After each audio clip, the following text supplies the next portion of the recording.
Sur les chantiers forestiers, les textes relatifs aux accès aux chantiers sont très clairs. Seules les personnes autorisées, gestionnaires, propriétaires, encadrants de chantier, peuvent accéder à un chantier forestier ou sylvicole. Les panneaux et bâches doivent être visibles et quadriller scrupuleusement la zone de travaux afin de fermer tous les accès possibles qui mènent au chantier. Le public doit être informé que l'accès lui est interdit du fait du danger. Ces dernières années, la forêt et ses usages récréatifs attirent de plus en plus de monde.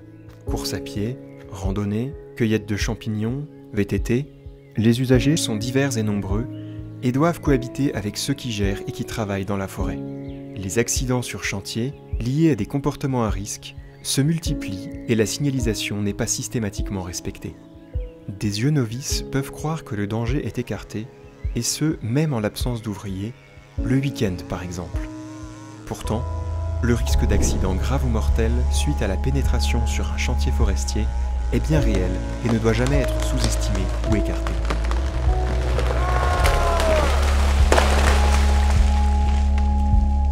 Quand on fait de l'exploitation le long de chemins forestiers ou de sentiers, on met en place un balisage pour indiquer aux promeneurs, aux chasseurs ou même aux chercheurs de champignons qu'il y a un chantier en cours. Et après, on leur explique qu'il y a une déviation qui est mise en place, quoi.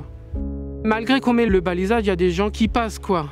J'ai des collègues, l'année dernière, l'hiver dernier, ils ont abattu et il y a des promeneurs qui ont pénétré sur le chantier d'exploitation en cours. Et l'arbre est tombé non loin d'eux.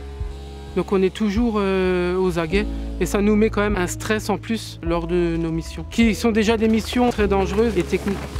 Même quand on n'est plus sur chantier, justement, c'est au moment là où il y a des choses qui ont bougé, quoi. C'est pas parce qu'on n'est plus là qu'il n'y a plus de danger. Il est de la responsabilité de chacun de respecter les consignes affichées en forêt à l'occasion des chantiers forestiers. La signalisation est le premier rempart face aux accidents graves ou mortels. Les ouvriers font le nécessaire pour prévenir toute situation dangereuse et les usagers de la forêt ont le devoir de respecter les informations indiquées. Des déviations peuvent être mises en place.